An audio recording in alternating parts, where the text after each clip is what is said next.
trying a couple different things today. I am going to do another solo, and this is basically going to be a year of podcasting kind of review, go through the list of guests that I had on, holding a microphone. I haven't done that before, and just trying that out. Got my lighting going here. And so I started this because I had time, and the story behind how I had time is because I got laid off in July of last year. And the first podcast I did was I interviewed Yinka. Yinka and I sat down and we talked about the potential, like what to do now. We both got laid off, and then it was like some tips on what to do, what not to do. He had some great advice on, what not to do.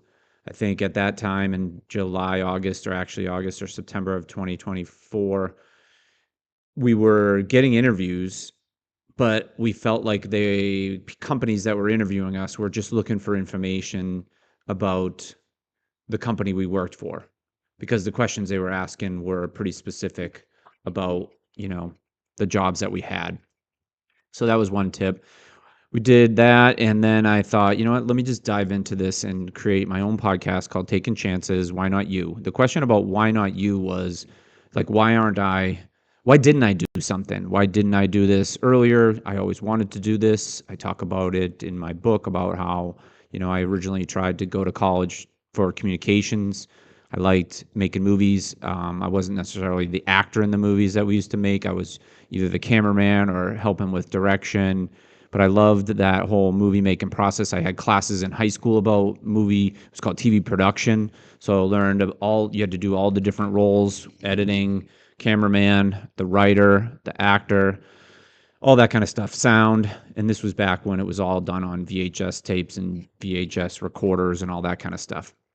So that was the genesis of this. And I don't know how many I'm in. I can't remember. I didn't write it down, but I wrote down the guests. And I'm going to go through each guest and give you guys a summary of how it was for me, the experience, maybe some highlights or what the theme of that interview was.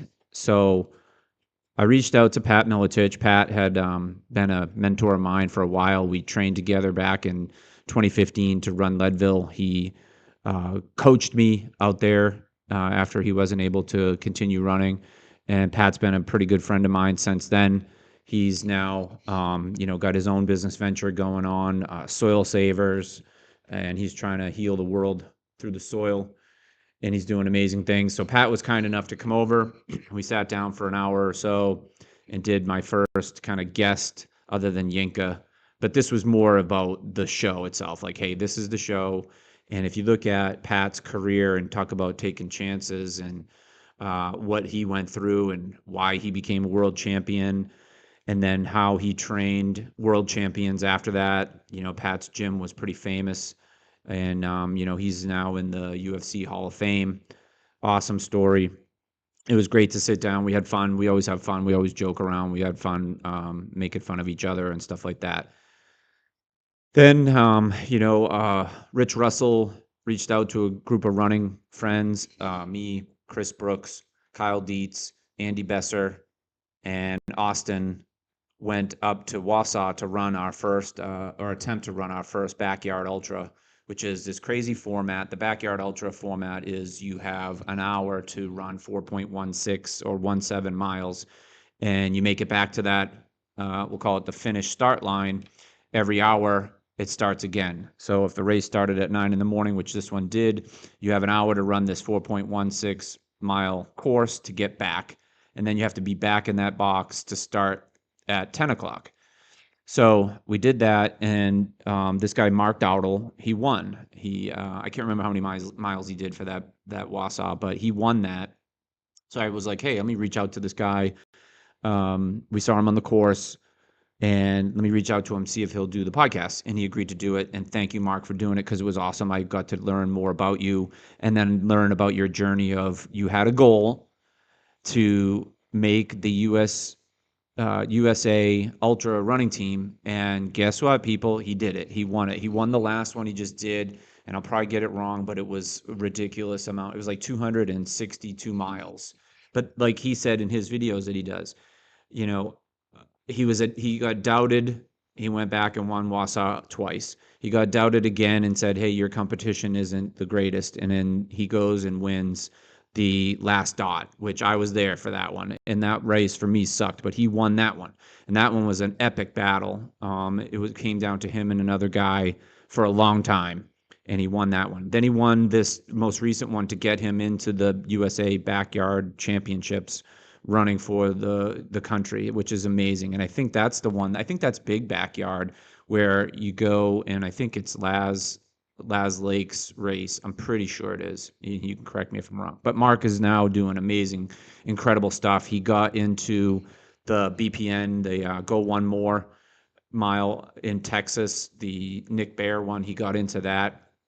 So that was a really cool interview. Awesome guy, probably one of the nicest guys in this running community. And I think we talked about that, and I'll go through all the other guests here. But in the ultra world running world community, there's just so many great people. They all want everyone to succeed. And I'm not saying it's like that in other sports, but I don't think I got that feeling in other sports. So that was a really good interview. And thanks, Mark, again for doing it. Next, Pat Anger. Pat, I met Pat through a friend. I met Pat through Jared Kirchhoff. Pat was a former Iowa Hawkeye, former Bettendorf Bulldog football player, former Iowa Hawkeye football player, All-American linebacker, played in the NFL. And I met Pat through Jared because Pat was out of the NFL, and he was working, and he was looking to network and looking to get another job or try to get a better job. And so I kind of helped Pat with his resume, introduced him to some people. And next thing you know, he's working for IH. He's doing mortgages. He did my mortgage. And then he got a new job at IH. And then he got a new job doing the radio announcing for the Hawkeyes football. And, we talked about his family. We talked about his kids. I guess his daughter's going to be a really good athlete, maybe. Who knows? We'll see. But just, what it was like for him playing football here. Did he have aspirations of making it to college and going through college? Did he think he was going to make the NFL and making the NFL and staying in the NFL? Awesome, dude. Thanks, Pat, for doing the show. Then Kurt Johnston. Kurt ran and trained with me since I moved here pretty much. In 2011 or 12, we started running together through John Byrne. And Kurt trained with us in 2015 into 2016 to run Leadville. Kurt was out there then. Kurt didn't finish. He got hurt, his knee, and then been training with Kurt ever since. Kurt came on. We talked about growing up playing basketball at St. Ambrose. And then we talked about his redemption run in 2018, where, if you don't finish a big race like a Leadville, it must haunt you. And it definitely did. But Kurt got his redemption in 2018, and we trained through all that. Me, Andy Besser, Emily Busey, Jen Wicken actually trained with us, and we did some pretty crazy long runs. But Kurt talked about all that, and then how finishing that second time was pretty life changing and pretty awesome to come back and finish a race that has a 50% finish rate. And I think he was hurt during that one too. Thanks, Kurt. Then I reached out of the blue online through Instagram. I had been following Mike Guardian for a long time, like watching him do his other than running and his exercises, his weight routine, is just a lot of the stuff he was doing. I was following and started doing. Reached out to him. He agreed to do it. It was awesome. I mean, the guy is amazing. If you look him up on Ultra Sign Up, you can look at all the results. I know for a fact he did the Tunnel Hill 50K U.S. National Championships happened, and he didn't win, but he was the first over 50-year-old, which is what he's doing. He's the over 50 guy that wins all these ultras, and he did win his 51-year age. I think he came in like the 8th or 11th or something like that in the race. But Mike Guardian, he keeps doing amazing stuff. I still follow him on Instagram and everywhere else, and he's a Teva sponsored athlete. So thank you, Mike, for doing this. It was pretty cool. You had just won, I think, the 50K, or just broke the 50K over record. And then reached back out to another Leadville guy, John DeDonker, who actually did this twice. So thank you, John, for doing it twice, because I think that we did it pre Leadville, and then meaning you were about to run Leadville, and then you finished, and we did another episode. So thank you for doing two. But again, this guy here, he is amazing. He's, I think he's going to be 61 or is 61 already. But we talked about the statistics of Leadville and how it's a 50% finisher rate for anybody, but it gets lower as you get older. So over 60, and he finished. It doesn't matter what his time is, but he did it, and he's going for 10 this year, and he's already training. We talked about that. Like, when do you start training for this? And then him doing it every year and trying to get 10, which if you get 10, you get this giant buckle. It's like this huge 1,000-mile buckle, and that's what he's going for in 2026. Another Leadville guy, Evan Killstrom. I mean, this story here is just amazing me. It amazes me every time I think about how Evan went from, Pleasant Valley football player, Iowa State football player, big 320, 325, 30-pound offensive lineman, to deciding he's going to run a marathon, to deciding he's going to sign up for the Leadville Trail 100, training for the Leadville Trail 100, and then going out there and finishing the race. The story is just incredible. Like, it just proves that, and I'll summarize a little bit here, is that most of the people that I'm interviewing here and talking to, they aren't superhuman people. They're just regular people doing amazing stuff. Like, I don't think Pat Miletich, when he was little, said, "I'm going to be a UFC Hall of Famer," right? I don't think Mark Dottle, Mark recently, he definitely is on a mission. Pat, same thing, Kurt, Mike Wardian, now John DeDonker, and now Evan. But like, a guy that was, I can't remember how tall Evan is, but he's a big dude. And to have to run for 100 miles, never mind 50 or a marathon, it's amazing and pretty impressive stuff. And that was a really cool interview to talk to Evan, because it was similar to, I think a couple of friends that have barely made it to cutoffs, like Austin Chesney, who I want to do the show and he won't. But anyway, Evan's story was pretty cool. And then I switched it up totally, and it's a guy that we met through Austin Chesney, and through the Public House, and through the Ridge, and country music singer Stephen Paul. It was a really cool behind the scenes kind of look of what he goes through writing, songwriting, performing on Broadway, how much they get paid, how the songwriters work, how you get credit for songwriting, what it's like to be a country music artist today, which is the most, I'd say, growing business in music is probably country music. It's insane right now how popular all the country music singers are. But Steven started running, and he just finished his first marathon, which was the Des Moines Marathon, and he did a pretty amazing job. And he ran with us a few times, and now he's got the bug to try to do an ultra, which is amazing. It's awesome. It's pretty cool. I think he did sign up for an ultra down in Tennessee for like around March or April. But Steven was a great guy, because that was my second glitch. I forgot to mention that. The first glitch, or if you're trying to start a business, there's always going to be some hiccups along the way. And we had this audio challenge with Pat. I got a new camera, and it was recording the sound through the camera, not the microphones, and that sucked. I was pissed. But the Stephen Paul one was crazy. I did a whole entire like hour and 40 minutes with Stephen, and luckily he was in town. We did it in person, and next thing you know, the video disappeared off my computer. It's still a mystery to me what happened, but he was able to come back the next day. So thank you, Stephen, for doing that. I really appreciate it. But we did another hour and a half, and it was actually gave me some time to take some notes and get some questions from some people, and asked those and got those flushed out. So it was pretty cool. So thank you, Stephen Paul. Next, Michelle Juring. Michelle is the BIX race director.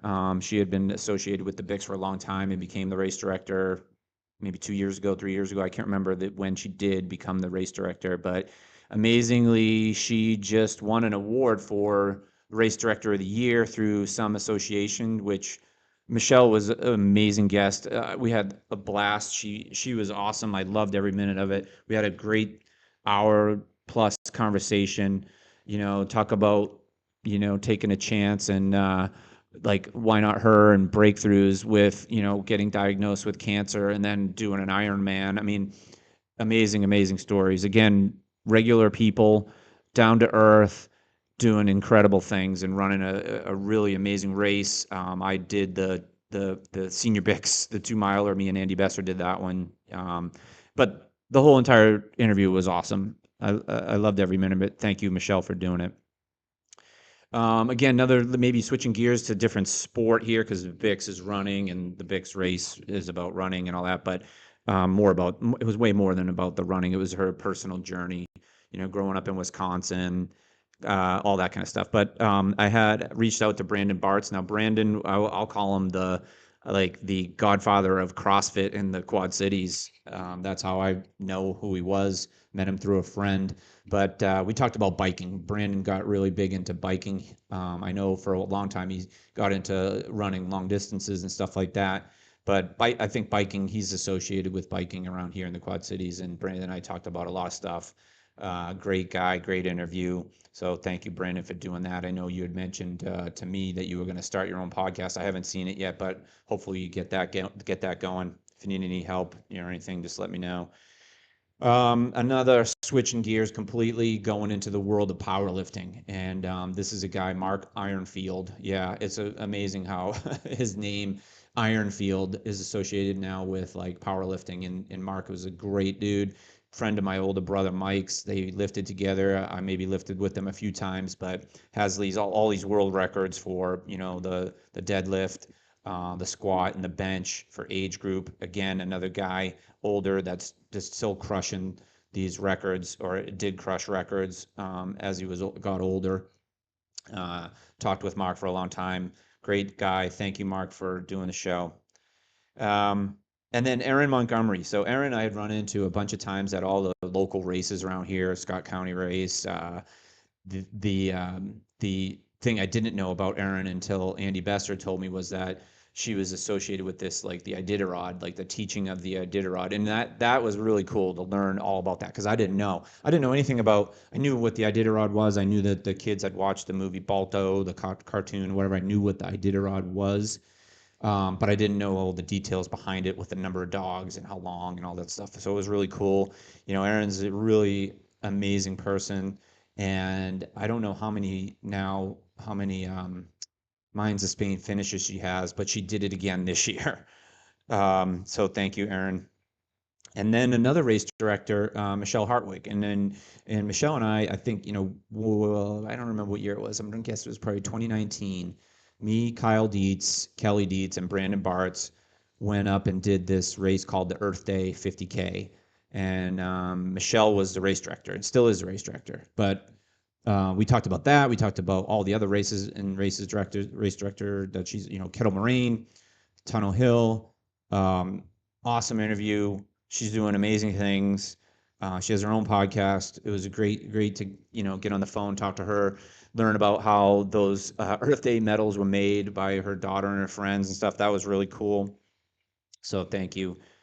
Um, Brian Dorfeld. Brian, I had met once at Dunn Brothers after a run. I knew he was a runner. I knew a little bit about him through Kyle Dietz. I didn't know his story though about overcoming addiction, drinking, being an alcoholic and recovering, and now getting into this new kind of CrossFit sport called High Rocks. I had heard about High Rocks and saw High Rocks when Ken Rideout did his first High Rocks and when he was training for it. But Brian trains people to do High Rocks. He was training for the High Rocks in Boston. I don't think things went as he wanted or planned.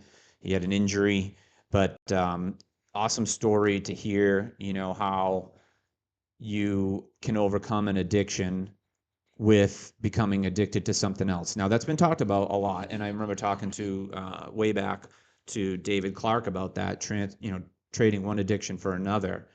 And Ken Rideout talked about that on his podcast recently, and I think there's nothing wrong with that. I think people think of it as like, oh, he's addicted to running now. Well, so what? You know what? So what? So thank you, Brian. He teaches, I think he teaches golf too, or has like a golf academy for kids. Um, then switched gears to the business world because, There's a lot of lessons that you can learn about taking chances and betting on yourself or having somebody believe in betting on you. But I interviewed Beth Jannery. Beth was a college classmate of mine, and she now runs her own business, Titan. Um, and we had a great talk about business and the pitfalls and making friends and enemies and how to work and navigate through the business world and the corporate world, and it was great. I think I got a lot of positive feedback about that one, and now I'm starting to think I want to start doing more, you know, business related interviews with people. And so if you know anybody that Austin Chesney, Jonna Chesney, and we want to talk about business, and you want to chirp in their ear and tell them that they need to do the podcast, and we can talk all about how they started Public House and how they did and all that. But reach out, please, or get them to do it. So thank you, Beth. Phil Young. Phil, I remember. I think the first time I ever saw or heard of Phil Young was we talked about it, that Spartan Invitational right when I moved here. This cross country race on one of the toughest cross country courses in the state. But anyway, that was the first time I saw or heard of the name Phil Young, and then Phil and I sat down, and it was awesome to get to know Phil a little better. Phil now is run, I think, the fourth fastest 100-mile race by an American, which is ridiculous when you think about it. He's averaging like a seven something pace for 100 miles, and he won the Tunnel Hill again. Um, Amazing, amazing story. And this is what I'll say, and I'm sure Phil won't mind if I say this, but like the thing that blows me away sometimes is that, he out of high school wanted to run track or cross country at Iowa and was told, nope, you're not good enough. And you fast forward to now where he is the fourth fastest American to run 100 miles. It's pretty cool. We had an awesome conversation. Phil runs a great business. I don't know what award you just got, Phil, but you and Jackie got some award at the Fleet Feet, probably the Fleet Feet franchise, like national meeting or annual meeting. You got an award for, I think it was best running store, which is awesome. And you've expanded out to Des Moines. You've got the place here in Davenport. Great community involvement. Awesome guy. Thank you, Phil. I want to have you on again to talk about or do like a recap of that Tunnel Hill race, because to me it's just mind blowing how fast you ran that race. And to come within a couple of minutes, I don't want to mention that, but your goal to break 12, and you look and it's 12:03. I switched gears completely to sports. Kevin Bullard and I met way back in probably 20. I don't even know. But anyway, I met Kevin through golfing. He was a long drive champion. We got to know each other through John Deere. We'd have Kevin come up. Anyway, long story. Kevin got on, and Kevin's story is incredible. Going from BMX national champion when he was little to playing minor league baseball, pro baseball as a catcher, getting hurt, and then having to change careers, and then went into long drives and had a lot of championships, U.S. championships in long drive, to becoming a father, successful in business. The guy is awesome. I love Kevin. We had a great time. I think we probably could have spent way more time doing the interview, but I get it. I mean, some people, probably, I don't want Kevin to have to share all these stories that get him in trouble, but nothing bad, but it was a great interview. Thank you, Kevin. And then Stacia Carroll, she had reached out to me, and because I asked people to reach out, and say, hey, my show has primarily been about sports, maybe geared towards running, all that. And Stacia's story was completely different. She was a liver donor. I've heard of kidney donors and bone marrow donor, but liver, and she went through her whole story. It's kind of a like crazy twist and turns of, she got matched, then the person from the Quad Cities, that's how she found out about it. It was her doctor, her kid's doctor, primary doctor, needed a liver, went through the whole entire process of matching, and then he ended up passing away, but she stayed in the donor network, and then ended up being able to donate part of her liver to someone, and they lived, which was a pretty cool story. So totally different subject matter, but it was awesome to get to know Stacia. She's like doing amazing things in the community. I forget the name of the program that she runs, where you can get like classes while you're going through treatments through the Y. But amazing person. Thank you, Stacia, for doing it. And then, I asked my dad to do the podcast, and he did, and it was awesome. I pushed him on a lot of stuff. He didn't really answer some stuff that I wanted to know about, but we had a great conversation about his life, what it was like for him to grow up. His parents moving away, him staying in Peabody, him joining the Marines, his friends not being able to go, him going to Vietnam, coming home, starting work, starting as sweeping the floor at the factory in Lynn for aircraft engines, GE, and then working his way up all the way through there. And then, my dad's 81, he's going to be 82, and he still gets up and goes to work every day. But it was a really cool thing. Got emotional when we talked about my mom, which, how can you not? But it was awesome to do that podcast with my dad. I got asked by a bunch of people to interview Andy Yohe, and he's a Quad City guy, grew up here, and Andy's story was incredible. He loses his legs and then ends up becoming the U.S. Olympic hockey gold medalist for the Paralympics U.S. team. A couple times we talked about the story about how he lost his legs, and how overcoming that and becoming a professional, or not professional, a Olympic athlete, which is just an incredible story. So thank you, Andy, for doing that. Switching back to business, but also a friend, a dear friend. I would call her basically my daughter, but adopted daughter, Anais Alenko. She is amazing. She was Trinity's au pair. She taught Trinity French when Trinity was like 2 years old, 2.5, and then became a successful marketing. She worked for some pretty high profile clients like LVMH, Louis Vuitton, Moet Hennessy, some other big brands. And she's doing her own thing now with marketing and social media. And she's awesome. I love Anais, and I would love to have her do the show again, maybe give us an update on how her business is going. But that was a pretty cool one.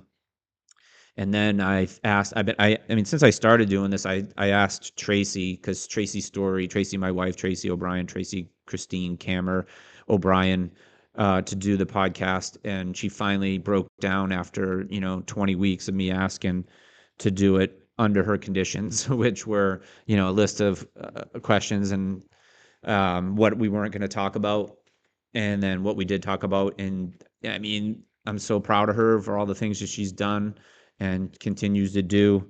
It was pretty cool to sit down and talk about and share all of her experience with, being a civilian working for the U.S. Department of Defense and the Department of War now, and then through the Rock Island Arsenal and all her deployments, and you know how scary it was for her, and and also I didn't think of it till like we were talking about it, but it was like for me when people tell me about their experience of like going through it, and the scary part of like getting bombed and all that stuff, and I'm thinking of it of like from me and my perspective as a man, but I'm like, man, she was a woman over there in a pretty male dominant group of people, and it's just amazing.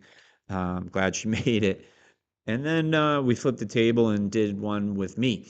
And I mean, whatever, I could talk about myself a lot, but I don't like to talk about myself, but I did it. It was fine. Talked about the book, didn't even scratch the surface on some of the stuff that I feel like is worth talking about.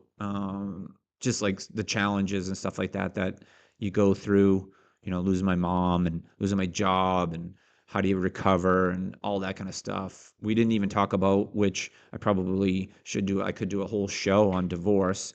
I think it's pretty common nowadays, but not talked a lot about, like why, what happened, all that kind of crap. I don't even know. But anyway, and that got me thinking about, I think Craig maybe made a comment, and I reached out to Craig Burns. So Craig, grew up across the street from us when I was little, living on Beacon Street in Peabody, and it was awesome just to talk with Craig. And I didn't know he had such a long career in deck hockey and roller hockey and all that. I knew Craig played hockey, but it was really cool to hear his perspective on the stories that I talked about in my book and how I got some of it partially wrong. But it was awesome to know that when him and I started talking about, skipping school when I was in second grade and he was in like fourth grade, and Mike, my brother, was in third grade, but we didn't even remember why we decided to skip school. And I think I talked about it on one of the solos I did about how my brother Mike called me and he said, "You're an idiot. The reason we skipped school is so we could go fishing." I'm like, "Oh, great." So anyway, that was great to catch up with Craig. I'd love to do another one with Craig because I think he has. It was not just about running, or it wasn't about like his ice hockey and all that stuff. I think there's probably more we could talk about. And then, which was really cool to talk to Catherine and Bella Miletich. So Pat's daughters. He's got three daughters, and Catherine and Bella. I reached out to Pat first, and I said, "Hey, do you mind if I would have them on and talk about their accomplishments that they just did?" Which they basically, Catherine just finished her first full Ironman and did amazing in time wise and all that kind of stuff. We talked about her time, her swimming, all that. And then Bella had just done her second marathon and ran like a 3:40, which is a pretty amazing time for the amount of training that she was able to get in. Balancing all of the training, like with Catherine and with Bella, with school, work, all of it. Again, the theme here is just regular people with regular lives doing incredible, amazing things. And then I had seen on LinkedIn that a friend of mine from work, a retired friend of mine from work, Scott Anderson, we used to work together at John Deere, had written a book, and the book called The Scott Boys: A Civil War Story. I saw it on LinkedIn. I was like, oh, let me see if Scott wants to do the podcast and promote his book, and we'll talk about writing and all. And it was awesome. I loved catching up with Scott. He's like up for a couple of awards for the book, so that's pretty cool.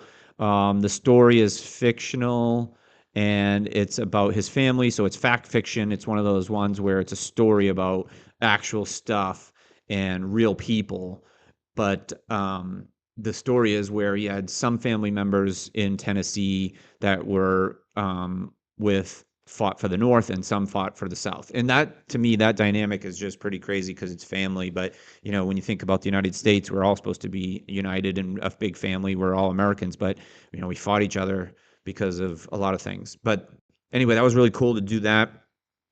And then I guess I did another couple solo ones. I did one where I did a product review.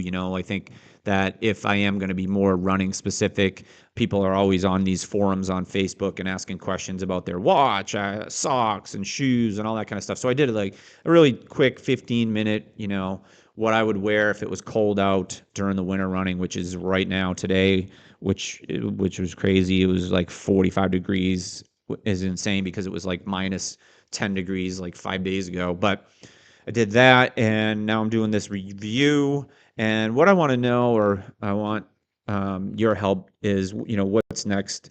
I haven't lined up a guest. I have a couple lined up. Their schedule isn't lining up for releasing a new one, and I'd like to know from all of you what you'd like to hear, who you'd like for me to try to get as a guest, all that kind of stuff. But I really appreciate everybody's time that they took to do this. If you have suggestions on other people with cool stories that we don't know about, it could be anything. It could be whatever. I don't even know. So reach out, please. I really appreciate it. I love doing this, and I'm going to continue doing it. So thank you for a great year and a half of doing this. Thanks.